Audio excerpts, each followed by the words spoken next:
Hi, Vice Principal Smith. This is Casey Evergreen. I teach 4th grade here. How are you today? Oh, just fine, Casey. And please, you can call me Daisy. I like to have more of an informal rapport with my teachers. Oh, great, thanks. I appreciate that. My last school was a very strict environment. Well, here at Bridgestone Academy, we believe in fostering a spirit of independence in our students. You can't punish a child for showing their individuality. Making children ashamed just causes instability later in life. Of course, yeah, I totally agree. That's how I try to teach my class. I want an open, caring environment. And it's hard these days, isn't it? With so much negativity in the world, it affects the children as much as anyone. I know what you mean. Some of my kids, well, I really worry about them. And I don't have the time to give them each the individual care that they require. Or at least, I don't feel like I do. You're young. I was a young teacher once. You're always second-guessing yourself, wondering if you're screwing everything up. I white-knuckled my way through the first 3 years, believe me. But you'll settle in. Believe me. And if there's anything we could do to help you, please don't hesitate to ask. Yeah, it's just that some of these kids, I don't know if it was because of the pandemic or what, but they're just mean. Mean? Really? How so? Like bullying? Acting out? Yeah, there's definitely been some of that lately. All of that. Well, who are these students? Is it a particular group of them? Well, by some of these kids, I just mean one. Billy Arnold. Oh God, no, not Billy again. Oh, he's been a problem before? You mean to teachers before me? Many, many times, and many teachers. All of them, I would say. All of them? 3rd, 2nd, 1st, kindergarten. I didn't know him in preschool, but I can't imagine him being any better behaved there. Wow, I had no idea. I thought it was just me or something. No, it's not just you, believe me. So what's the little terror doing this time? Releasing ants into the classroom? Throwing firecrackers down to the toilet? No, nothing that bad. Nothing that bad yet. I assure you it's only a matter of time. Lord have mercy on his high school teachers. Well, he seems to be bullying the girls a lot more recently. That and a boy with a stutter. Louis Sterling? Yes, that's him. Oh, geez. And he's such a sweet kid, too. Damn it, Billy. I'm kind of at the end of my rope with him. He simply does not listen to a word I say. What else can we do? I mean, it's time to talk to the parents. I'm not sure that's a good idea, Casey. Why not? What do you mean? Well, maybe you aren't aware of who Billy's parents are. No, I guess I'm not. Who are they? Well, his father, Devin, owns half a dozen car dealerships and a fast food franchise. Did you say Devin? And Bella is old money. Her great-great-grandfather invented a better pencil sharpener or something. Oh, well, must be nice. It is nice. They have an underground saltwater pool and a beach house in the Keys. That's all very impressive. But what does this have to do with solving the problem of their little monster of a son? Well, the thing is, I realize how unprofessional and detrimental to our students. What I'm saying about this is... But Yes, Daisy, I do not like the sound of where this is going. I don't want you to do anything about Billy. What? Why not? What am I supposed to do? You're just gonna have to grin and bear it. But what about the other kids?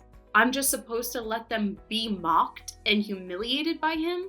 Take him aside, correct him, minor things. But we can't become too involved in disciplining little Billy. But why not? I'm his teacher. You're his vice principal. It's the parents, you see. Their money. They are by far our largest benefactors and have been over the years. Oh, great. That's just great. I guess money talks, huh? Maybe that should be something we should teach. Well, perhaps it should. And believe me, I wish it weren't so. But I've seen what can happen when the Arnolds are offended by a teacher's actions. Something happens? Like what? What happens? Our percentage of funding is cut by double digits for the fiscal year. That gym, it took forever to build. That was because Bella disagreed with how Billy's 2nd grade teacher handled him. So, they're basically holding us hostage, right? Discipline our spoiled, rotten child and we'll discipline you right back? Essentially, yes. That does seem to be their pattern. Well, that's wonderful. What am I supposed to do about those girls and Louie?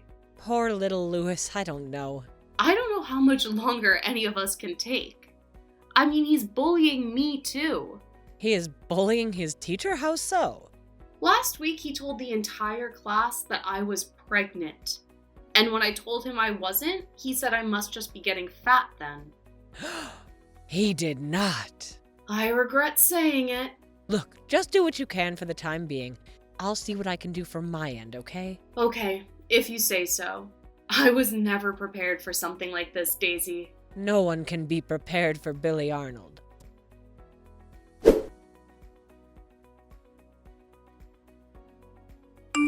Hello, Casey. How are you? How are things with little Billy? Hi, Daisy. Same old. Yesterday, he tried to flush my phone down the toilet. Thankfully, I caught him just in time. Oh, dear. And the day before, he threw another student's entire lunch out the window. Oh, my. And today, he walked over to the fish tank in the middle of my lesson, yanked out Mr. Smuckers, and swallowed him. Mr. Smuckers? The class goldfish. Oh my God, I think I'm going to be sick. Yeah, try being there. 3 kids puked, 6 kids cried, 10 laughed, and a few even egged him on. What is going on in this school? I don't know, Daisy. You tell me. But certainly nothing is going to change until we get to the source of it. The source? Until we sit down with Bella and... Debbie? Devin. Devin, right. They ought to make that child psychology class mandatory for education majors. That's really half of the job. It's a whole other world here than at home. They're protected. They're here. It must seem like the Wild West for some of them. It's all kind of like one big thought experiment, isn't it? Public education, I mean. And the students are like little mice being experimented on? Yeah, maybe something like that. They can be like little rodents. They certainly carry diseases like them. I'm finally used to it. Oh, good. Your body's finally becoming immune to the vicious little kitty germs. No, I'm just used to being sick all of the time. They're like little petri dishes, aren't they? I keep a pharmacy in my locker. Anything you ever need, just let me know. I'll keep that in mind. So, Casey, all of this with Billy, did you ever try taking him aside or anything that we talked about? Well, yes, as a matter of fact. Why? Did you happen to remember what you said to him? I just told him that I expected more from him. And is there a problem? Well, he apparently didn't know what that meant. Oh, okay. Well, not surprised.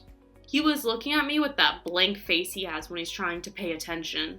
Well, he went home and asked his mother, and she was quite upset by, how should I say, the inclination. What inclination? The inclination that I expected him not to murder the class pet in front of everyone? I suppose the inclination that he was, lacking in some way. It was insulting to her. Well, you're damn right he's lacking. That's the whole point. Nevertheless, Casey, Bella would like to speak with you. Good. Great. Send them in right now. I've got time. Her and Dr. Devin. She says she only wants to text. She would feel more comfortable that way for right now, she says. You know, this is highly unusual. Highly freaking unusual, man. Ma'am. I mean, even in that crazy old school of mine, I never had anything like this. Okay, well, let me explain.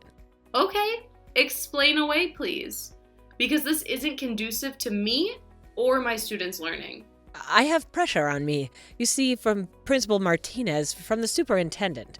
Superintendent Bowers is on you about this? Yes, not about you and Billy, but they're adding another edition next year, or at least planning to.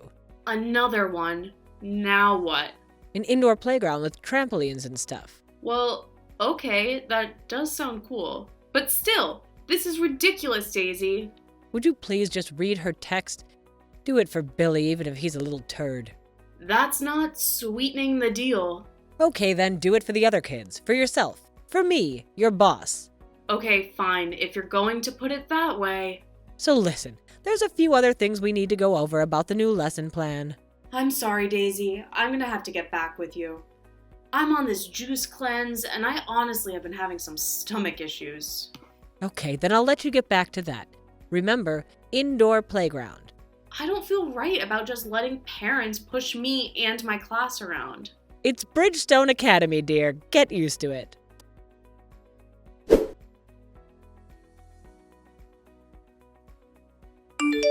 Hello, is this Casey, my son's teacher with a problem?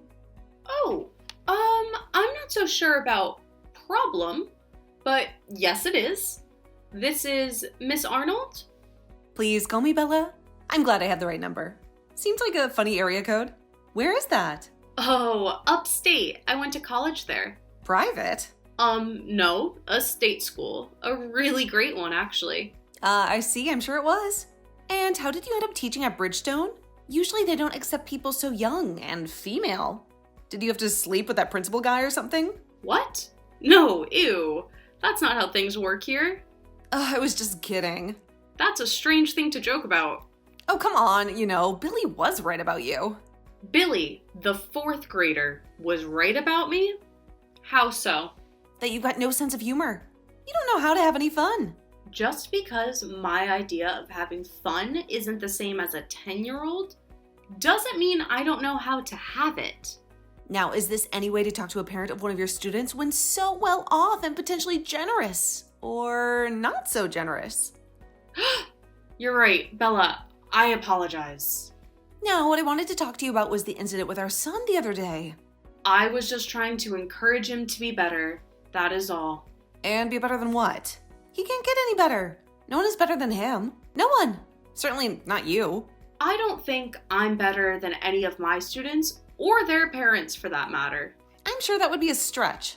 Okay, I apologize, Miss Bella. I'll just let your boy run amok in my classroom, overturning desks and swallowing goldfish. Would that be okay with you? If you all want us to continue funding your little operation over there, I suggest you leave the discipline to my husband and I. Does Mr. Arnold like to speak with me as well? I'm sure that wouldn't be a bad idea. Devin doesn't need to speak with you. He's a very busy, important man. I just want what's best for Billy, just like you and your husband do, Bella. Well, you certainly don't act like it. Is this how you do what's best for all of your students? If so, I weep for the future. Well, I do, and I want what's best for all of my students and for my class to succeed. I need a calming, stable environment, and because of your son, we don't have that. And how can you lay all of the blame on him? You're his teacher after all. I mean, can't you get control of your own classroom? If Devin and I had professors like you at Princeton, we wouldn't be in a position to send our son to Bridgestone, that's for sure. Well, thank you for the vote of confidence, but I'm not a college professor. I'm trying to teach children, and children are sensitive, and your son is bullying and emotionally traumatizing them. And me. Aw, poor you. Being bullied by a 4th grader. What exactly did he say, and what did he do to deserve it? He said I looked pregnant in front of the entire class. Oh, well, aren't you? What? No, I'm a lesbian. Oh, well, I'm sure when I saw you at the book fair, you looked a little round. Oh my god, yes, so I put on a few during the pandemic. But I'm losing it, and that's not any of your business. I'm on a juice cleanse. A juice cleanse? Oh dear, no, you don't want to do that. If you really want to shed the weight fast, go on the Bella in college diet. The Bella in college diet? Is that doctor sanctioned? Oh, I'm not sure about that. It's 1 part apples, 1 part cigarettes, 1 part black coffee. You'll be a 0 in a few weeks, I promise. I mean, sure, you'll be starving and uncomfortable all the time. Your breath will be bad and you won't be able to sleep due to the terrible pain. But you'll look great. And hey, my son won't make fun of you anymore. Okay, I think we need to take a different approach to all of this. Look, honey, I really appreciate your trying to care for your classroom and all, and it's cute that you think you know what's best for Billy. It really is. I never said I knew what was best for him. Oh, well, good. Then maybe you'll shut up and listen for a moment. I'm Billy's mother, not you. Only I have the right to discipline him. I don't care if he's at school or not. So unless he burns the place down, I don't want to be bothered by these petty little incidents anymore. Petty incidents? He tried to flush my phone down the toilet. Well, he's anti-technology. You can't hold that against him. I mean, all you hear these days is kids are addicted to their phone, so what does my son do? He tries to break free from the chains of technology. And you want to punish him for it? Well then, why doesn't he flush his own phone down his own toilet? You can't predict when such a righteous act will be inspired. And the goldfish? Was that an inspired act of righteousness? Well, in some cultures, yes. The ceremonial swallowing of the glass goldfish is a societal rite. My son was simply paying homage to world culture. He should be rewarded, not punished. In this day and age of division and hate, my son was trying to present a cultural ceremony to his fellow students. And now he's being persecuted for it? I can assure you, I am not trying to persecute Billy. I just want all of this to stop. Try to discipline my son one more time, girlfriend, and you'll be finished. You understand? Excuse me? I'll be finished? And how are you going to finish me? We can get you fired in a heartbeat if we want to. So stay out of it. All right, the point is taken. Jeez. Just be smart until this school year is over, and I won't tell Principal Mathis about any of this. They'll get their stupid funding. I feel like I'm dealing with the suburban mafia here or something. Yeah, you should think of it like that. Actually, that's pretty good. I like that I'm going to have to tell Devin that one.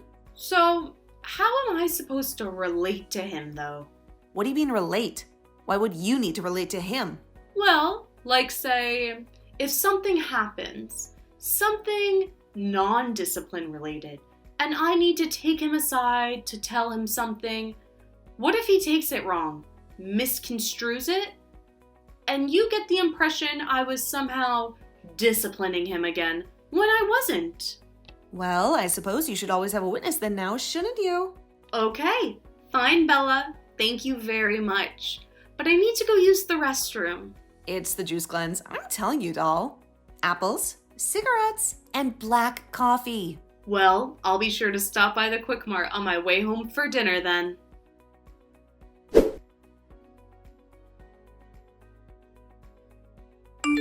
Hello, Casey. How are things going this week? Oh, fine, Daisy. What about you? Oh, well, holding down the fort. A lot of stuff going on with the break coming and all. Sure, of course. I've been pretty swamped myself, but we're getting through it. So, has everything going okay with the little tumor? The little terror? Oh, yes. Right. Terror. Either certainly applies. I haven't heard from his mother recently. Well, I have. But not about you, at least, which is rather unusual. In fact, I'm beginning to worry if she's all right. Well, I can tell you right now, she isn't all right, and she never will be. Well, you do have a point, but his behavior has improved since your last talk with Bella? Well, I'm not certain it was our talk that did it. Yes, the principal did mention something about the incident while he was sitting in your classroom observing last week. Yeah, I think that's possibly what helped change his behavior a little. Maybe humbled him? Can you tell me what happened? Well, I too know how unprofessional this sounds. Yes? It's almost like maybe we can trade our unprofessional moments, call it a draw and move on. Go ahead. It was a surprise observation. Like you said, I was giving my lesson and I'd sat my troublemakers up front that day. And Principal Martinez was sitting in the back? Yep, with his little notepad and pencil. Well, you know I was on the juice cleanse, right? You're off to it now. I was going to tell you that you do look good. Oh, well, thank you. And yes, I am. And that day, for lunch, I had my first real solid food in a week. What did you have? A nice big tuna fish sandwich. Oh, dear. So, about half an hour later is when my lesson is being observed, and I feel a sudden shift in my belly. A shift? A grumble. A big grumble. Oh, no. And no one heard it, but you know who. Billy Arnold. Look down, and there he is, closest to me. Black beady eyes and Cheshire grin. Just like his mother. And then ever so silently, I let it out. Oh, And by stank, I mean stunk. so what did he do? I beat him to it. I asked him if Billy had an accident and that if he did, it was nothing to be ashamed of, and he can go to the bathroom and clean himself up. You didn't. The entire class started applauding. Even Principal Mathis cracked a grin. What did Billy do? Humbly walked out of the classroom with his head down. I don't know, Casey. I feel bad, but it was a kill or be killed at that moment. And Bella did say I needed a witness. Well, what did we learn, if anything? We learned that the best way to combat a bully is a juice cleanse.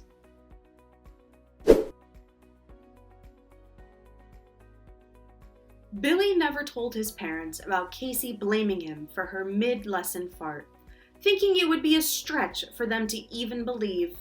They wondered why he seemed so much better behaved at school and at home, and why his love of flatulence seemed to suddenly dissipate overnight. After Casey finished the year out at Bridgestone, she resigned her position and took a job at a local inner-city school where she won Teacher of the Year her first 3 years in a row. No goldfish were harmed during the making of this story.